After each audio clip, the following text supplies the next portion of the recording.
Hello guys, this is Sneha Toshi AKA Toshi studies. और being an aspirant हम सब बेस्ट रिसोर्स के तलाश में होते हैं।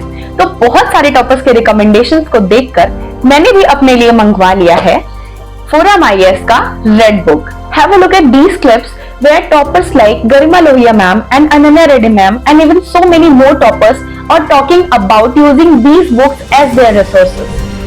GS for ethics के लिए मैंने कोई कोचिंग क्लासेस रेफर नहीं की थी। I refer to the material of Forum IAS. Forum IAS की एक रेड बुक आती है जो मार्केट में अवेलेबल है।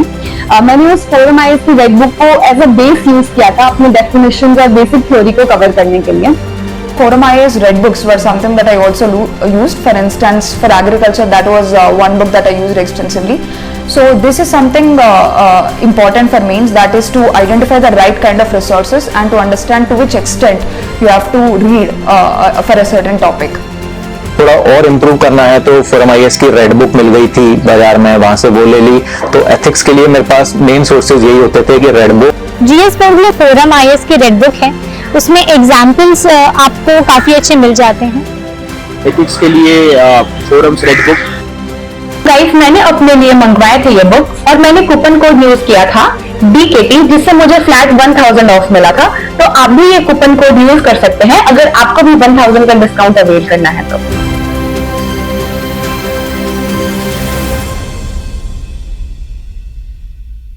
Hello everyone, welcome to Delhi knowledge track. मेरा नाम रजनीश कुमार है और मुझे 29वें रैंक के साथ में राज्य कर सहायक आयुक्त स्टेट टैक्स असिस्टेंट कमिश्नर का पद प्राप्त हुआ है। सबसे पहले अभी हाल में अब बहुत अच्छी सीट्स आई हुई है, बहुत बड़ी वैकेंसी है। ऐसे अवसर BPSC में 3 साल 4 साल के बाद ही मिलते हैं। तो सबसे पहले मैं आप सभी को इन 10 दिनों के बीच में प्रीलिम्स को लेकर के क्या रणनीति होनी चाहिए, क्या स्ट्रेटजी होनी चाहिए, 10 दिन में आप कैसे अपने मार्क्स को गेन कर पाएँ ताकि आप कट ऑफ क्लियर कर पाए प्रीलिम्स को, इसके लिए मैं बताता हूँ। तो जैसा आप सभी को पता है कि प्रीलिम्स एग्जामिनेशन में BPSC में एक पेपर है और 150 क्वेश्चन आते हैं। और अभी नए पैटर्न में थोड़ा चैलेंजिंग हो गया है क्योंकि 67 तक BPSC में जो क्वेश्चन आए थे वो GK के क्वेश्चन आते थे। आप लूसेंट या फिर कुछ और भी जनरल नॉलेज की किताबें और एनुअल कंपाइलेशन करंट अफेयर्स की कर लेते थे तो आप प्रीलिम्स क्वालिफाई कर जाते थे। लेकिन 68 के बाद से खास करके 69 से जनरल स्टडीज़ के क्वेश्चन आने लगे हैं और कम्प्रिहेंसिव होने लगा है, यानी ये UPSC तरफ टिल्ट हुआ है।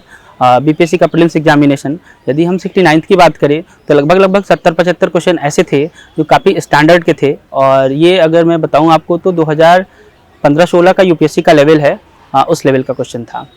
तो इसके लिए मैं सबसे पहले आप लोगों को बता दूं कि 10 दिनों में क्या करना चाहिए ताकि आप मैक्सिमम आउटपुट गेन कर सकें। तो सबसे पहले बात करते हैं हम हिस्ट्री से। तो हिस्ट्री में लगभग 30 क्वेश्चन आते हैं, 30 क्वेश्चन BPSC में शुरू से ही पैटर्न रहा है और यही आते हैं। और सबसे अच्छी बात यह है कि बाकी सब के सेक्शन के क्वेश्चन मॉडरेट हुए हैं, डिफ़िकल्ट हुए हैं, लेकिन हिस्ट्री लगभग वही पैटर्न पे है। हिस्ट्री के क्वेश्चन ईजी एंड मॉडरेट होते हैं, बहुत डिफ़िकल्ट नहीं आ रहे हैं। इसमें 5 क्वेश्चन एंशिएंट के, 5 क्वेश्चन मिडाइवल के और लगभग 20 क्वेश्चन मॉडर्न इंडिया से आते हैं। तो सबसे पहले आप लोग अब जो टाइम बचे हुए हैं इसमें एंशिएंट और मिडाइवल को बहुत कम समय दे करके, यानी 3 घंटे 4 घंटे में उसको रिवीजन करके अब ज़्यादा से ज़्यादा टाइम मॉडर्न इंडिया पे दे।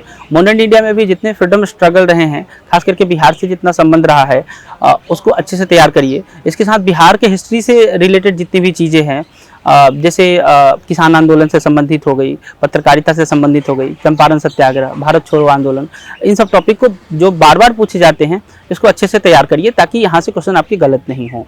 तो आप लोग यही करेंगे कि 20 क्वेश्चन के लिए ज़्यादा समय देंगे। यहाँ से आप कोशिश करिए 20 में 16-17 क्वेश्चन सही हो जाए, और हो भी जाते हैं। ठीक है। दूसरा जो सेक्शन है वो मेजर सेक्शन साइंस का है। साइंस में 30 क्वेश्चन शुरू से ही BPSC में आ रहे हैं, लेकिन 69 में एक नया बदलाव देखने को मिला था कि साइंस के क्वेश्चन पहले इजी एंड मॉडरेट हुआ करते थे, अब मॉडरेट एंड डिफिकल्ट आए हैं। अब इजी क्वेश्चन की संख्या बहुत ही कम रह गई है। इसके साथ एक नया चीज़ जुड़ा जो साइंस एंड टेक्नोलॉजी का है। और साइंस एंड टेक्नोलॉजी में जो इमर्जिंग इशू हैं, ट्रेडिशनल चीज़ें ना हो करके जो हाल फिलहाल में चर्चा में रहे हैं 1-2 सालों में, बायोटेक्नोलॉजी से रिलेटेड चीज़ें, स्पेस टेक्नोलॉजी से रिलेटेड चीज़ें, ICT से रिलेटेड, जैसे उदाहरण के तौर पे मैं अगर बात करूँ तो last year he internet of things से क्वेश्चन आए हैं, कंप्यूटर लैंग्वेज से क्वेश्चन आए हैं, स्पेस से क्वेश्चन आए हैं, कैसे निविशन, ये सब चीज़ से तो आप साइंस टेक को भी तैयार करना पड़ेगा। तो लगभग पहले 10 क्वेश्चन फिजिक्स से, 10 क्वेश्चन केमिस्ट्री से एंड 10 क्वेश्चन बायोलॉजी से आते थे। अब उनसे फिजिक्स, केमिस्ट्री एंड बायोलॉजी से मिला के 20 क्वेश्चन और 10 क्वेश्चन साइंस एंड टेक्नोलॉजी से आए हैं। पहले अगर आप थोड़ा भी बेहतर साइंस कर लिए तो लगभग 27-28 क्वेश्चन तक लोग सही कर लेते थे, लेकिन अब आप कोशिश करेंगे कि 20 से 22 क्वेश्चन आप सही करें। उसके लिए फिजिक्स में आपको यूनिट्स एंड मेजरमेंट हो गया, लाइट चैप्टर हो गया, साउंड चैप्टर हो गया, इन चीज़ों पे ज़्यादा स्टिक रहेंगे और इस पे अच्छे से काम कर लीजिए।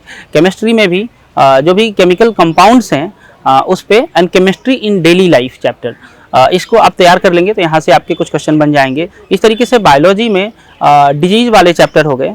उसके बाद में ह्यूमन से रिलेटेड जो ऑर्गन्स हैं उसको, और बायोलॉजी के जितने भी सेगमेंट्स होते हैं, चाहे अलग अलग जो जीव जंतु हैं उनको फोकस करके इधर 20 ट्रेडिशनल साइंस से आप कोशिश करिए कि 12-13 सही हो जाएं।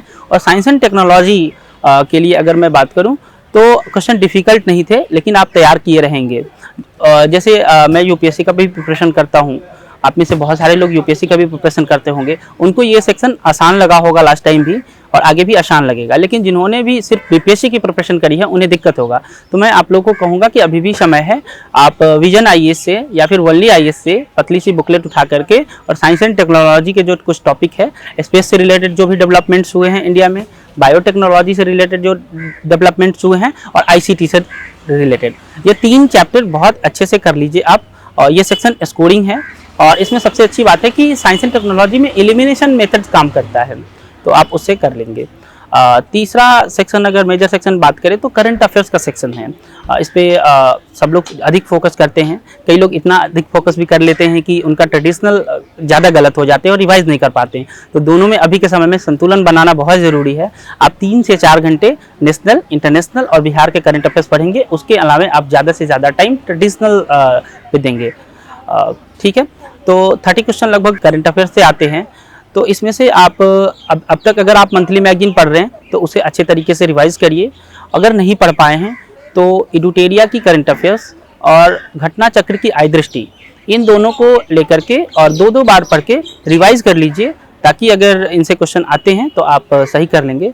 तो ये 3 सेक्शन जो मैं बात किया, यहाँ से आपके 150 में से 90 क्वेश्चन के अप्रॉक्स आएंगे। तो आप कोशिश करेंगे कि इन तीनों पे सेक्शन पे ज़्यादा ध्यान दें। इसके अलावा जो चौथा मेजर सेक्शन होता है वो बिहार स्पेशल जनरल नॉलेज का सेक्शन होता है। इसमें कुछ क्वेश्चन बार बार आते हैं, कुछ थीम्स बार बार रिपीट होते हैं। बिहार के हिस्ट्री, बिहार की ज्योग्राफी और बिहार के करंट अफेयर्स। तो बिहार के जनरल नॉलेज में इन 3 पे ज़्यादा काम करेंगे। बिहार में पिछले 2-3 सालों में जितने भी डेवलपमेंट्स हुए हैं उसको अच्छे से तैयार कर लीजिए। बिहार के बजट और बिहार के इकोनॉमिक सर्वे में जितनी भी एक कोई समरी अगर आप पहले बना चुके हैं तो उसे रिवाइज करिए, बार बार देखिए, मल्टीपल टाइम देखिए। यदि आप नहीं किए हैं तो किसी भी मैगजीन में, एडुटेरिया के मैगजीन में या फिर सीएमई की एक पतली सी करंट अफेयर्स की बुक आई है बिहार स्पेशल, वहाँ से कर लीजिए। और नेशनल इंटरनेशनल के लिए जैसा मैंने बताया, आप जो फॉलो कर रहे हैं उसे करिए, नए को उठाना मुझे लगता है कि अभी घातक होगा। तो ये सेक्शन है। इसके अलावा लास्ट टाइम सब लोग पैनिक हुए थे इकोनॉमिक्स को लेकर के, क्योंकि इकोनॉमिक्स में बीपीएससी में अब तक जो क्वेश्चन आते थे वो काफ़ी बेसिक से आते थे, जोल्यूशन से हो जाता था, 5 ईयर प्लान से, पॉवर्टी से, इन सब चीज़ों से, कुछ स्कीम से। लेकिन लास्ट टाइम जो क्वेश्चन आए हैं वो इकोनॉमिक डेवलपमेंट्स के ही क्वेश्चन थे, लेकिन थोड़ी कॉम्प्रिहेंसिव थी। जैसे लास्ट टाइम क्वेश्चन देखे गए थे इकोनॉमी में, लगभग 15 क्वेश्चन आए हुए थे। तो उसमें पीएलआई स्कीम से क्वेश्चन आया हुआ था। भारत के जो फॉरेक्स रिजर्व हैं उसके कौन कौन से कंपोनेंट हैं उससे क्वेश्चन आया था। इंसॉल्वेंसी एंड बैंक्रप्सी से क्वेश्चन आया हुआ था। तो ये सब चीज़ें हैं जो आपको 2 साल के, 1.5 साल के कम से कम जो इकोनॉमिक करंट अफेयर्स हुए हैं, इसके लिए आप सोर्स विजन आईएएस की जो मंथली मैगजीन है या पीटी 365 है, उसको कर सकते हैं। यदि आपने नहीं किया है तो अभी ज़्यादा पैनिक होने की ज़रूरत नहीं है। आप कोशिश करिए कि 15 में 7-8 तो सही कर सकते हैं। और एक चीज़ है कि बड़े क्वेश्चन को देख के पैनिक नहीं होना है। लास्ट टाइम में मैं आपको ये सलाह दूंगा, छोटे क्वेश्चन को लोग सिली मिस्टेक करते हैं और बड़े क्वेश्चन में पैनिक होता है। ज़्यादातर अभ्यर्थी में ये देखने को मिलता है। तो बड़े क्वेश्चन जब भी देखें तो उसमें एक की पॉइंट होता है, आपके एक ऑप्शन से वो पूरा पढ़ने की जरूरत नहीं होगी। कई बार एक स्टेटमेंट से चीज़ें एलिमिनेट हो जाती है। तो इकोनॉमी के क्वेश्चन लास्ट टाइम बड़े बड़े आए थे, कई लोग उसको अटेम्प्ट भी नहीं किए थे, जबकि वो पेपर दे के आके देखे जब पेपर को, तो उन्हें लगा कि ये चीज़ें ईजी थी और कंप्रीहेंशन बेस्ड थी, नॉलेज बेस्ड कम थी। उसके बाद अब अगला सेक्शन पॉलिटी का है। पॉलिटी से भी 13 से लेके 15 क्वेश्चन आते हैं। और पॉलिटी एक लो हैंगिंग फ्रूट्स होता है, जो भी लोग सिविल सर्विसेज की तैयारी कर रहे हैं वो जानते होंगे। तो पॉलिटी में आप फंडामेंटल राइट हो गए, पार्लियामेंट चैप्टर हो गया, गवर्नर हो गए, सेंटर स्टेट रिलेशन हो गए, इस पे ज़्यादा फोकस करिए। और अगला जो आपका सेक्शन है वो अब ज्योग्राफी का सेक्शन है। ज्योग्राफी बीपीएससी में पहले कम आते थे प्री में, अब लगभग 20 क्वेश्चन आने लगे हैं और अच्छे सवाल आने लगे हैं। तो ज्योग्राफी के लिए आपने अभी तक जो भी पढ़ा है उसे पढ़िए। इसके साथ मैं अभी भी कहूँगा कि क्लास 11 की जो ज्योग्राफी है, एक इंडिया की ज्योग्राफी है, एक फिजिकल ज्योग्राफी है। क्लास 11 की 2 एनसीईआरटी बुक है, उन दोनों को आप प्लीज़ एक बार 2 बार उसे रिवाइज करने के चाहें तो उसे रिवाइज कर सकते हैं। ये आपका प्रीलिम्स में अभी के समय में रणनीति होनी चाहिए। लास्ट में एक चीज़ और आपको क्या करना है, ये सारी चीज़ों की जो वैसे थीम आप रिवाइज करेंगे, पूरा बुक नहीं रिवाइज करेंगे, सारे टॉपिक्स नहीं रिवाइज करेंगे, वैसे टॉपिक्स को रिवाइज करेंगे जो पिछले 10 साल में बार बार पूछे गए हैं। तो आपको मैं एक और चीज़ कहूँ कि 10 साल के जो प्रीवियस ईयर हैं बीपीएससी के और 10 साल के लगभग यूपीएससी के, इन दोनों के क्वेश्चन, और अगर संभव हो पाए तो एक्सप्लेनेशन और आंसर भी, आंसर तो जरूर देखेंगे, आप क्वेश्चन आंसर देख पाए और यदि संभव हो तो एक्सप्लेनेशन भी देख लेंगे। तो यहाँ से आपको 2 फायदा होगा। पहला ये फायदा होगा कि आप अच्छे क्वेश्चन और कमीशन जो बना रही है यूपीएससी बीपीएससी, उनको देखने की प्रैक्टिस हो जाएगी और आप एग्जाम में पैनिक नहीं होंगे। दूसरा फायदा ये होगा कि इससे कई सारे क्वेश्चन ऐसा देखा गया है, जैसे लगभग 10 क्वेश्चन डायरेक्टली यूपीएससी के 2015-16 के आसपास के क्वेश्चन को उठा करके, उदाहरण के तौर पे नेट मीटरिंग हो गया, डॉल्फिन से रिलेटेड क्वेश्चन थे, और उसके बाद में सूजनी कढ़ाई से रिलेटेड क्वेश्चन था। ये सारे क्वेश्चन यूपीएससी में पहले आ चुके हैं। और फिर ये बाबर के आगमन से एक संबंधित क्वेश्चन थे, तो ये सब क्वेश्चन यूपीएससी में पहले आ चुके हैं और ये काफ़ी सरल क्वेश्चन, अगर आप देखे होंगे तो लगा होगा, नहीं देखे होंगे तो डिफिकल्ट लगेगा। तो इसको कर लीजिए, यूपीएससी के प्रीवियस ईयर को, हिस्ट्री को और पॉलिटी को, ज्योग्राफी को, ये 3 सेक्शन जरूर करिए आप। इसके अलावा लास्ट में बीपीएससी का जो क्वेश्चन पेपर है, आप सिविल सर्विसेज के 10 साल के करेंगे और पिछले 2 साल में जो भी एग्जामिनेशन हुए हैं, जैसे सीडीपीओ के हुए हैं, जुडिशियल सर्विस के हुए हैं, एपीओ के हुए हैं, एग्रीकल्चर सर्विस के हुए हैं, टीचर रिक्रूटमेंट एग्जामिनेशन टीआरई जिसे बोलते हैं, तो टीआरई के भी कुछ क्वेश्चन आए हैं। तो इसमें से जितने भी जनरल स्टडीज़ के क्वेश्चन है ना, उसको देखिए, तो कई बार क्वेश्चन रिपीट भी होते हैं, तो आपको लगभग 20 से 25 क्वेश्चन का यहाँ लाभ होगा। इतना आप लोग जरूर करेंगे। लास्ट में एक सेक्शन बचता है, 10 क्वेश्चन मैथ्स एंड रीजनिंग के होते हैं। तो अगर काफ़ी पुराना क्वेश्चन देखेंगे तो उसमें 12 के मैथ आते थे, जैसे मैट्रिक्स में रैंक निकालने के लिए, डिफरेंशिएशन के, इंटीग्रेशन के, लॉग से क्वेश्चन आते थे। फिर उसके बाद में बेसिक न्यूमरेसी, एवरेज, परसेंटेज, ये सबसे आने लगे। अभी 2-3 सालों में एक नया ट्रेंड हुआ है कि मैथ्स की जगह बेसिक मैथ्स और रीजनिंग के क्वेश्चन आते हैं। तो आप प्रीवियस ईयर कर लेंगे, रीजनिंग के कुछ चैप्टर जैसे सीरीज हो गए और डायरेक्शन हो गए, क्लॉक हो गए, इन सब चैप्टर को देख लीजिए और प्रीवियस ईयर क्वेश्चन को देख लीजिए। आप सभी को मेरे तरफ से बहुत बहुत शुभकामनाएं। मैं चाहूँगा कि आप सभी लोग प्रीलिम्स, ज़्यादा से ज़्यादा लोग पास करें प्रीलिम्स को, ताकि मेंस में फिर मैं मेंस में आप लोगों को मेंस की रणनीति बता सकूँ। धन्यवाद, धन्यवाद डीकेटी, आप सभी का बहुत बहुत धन्यवाद।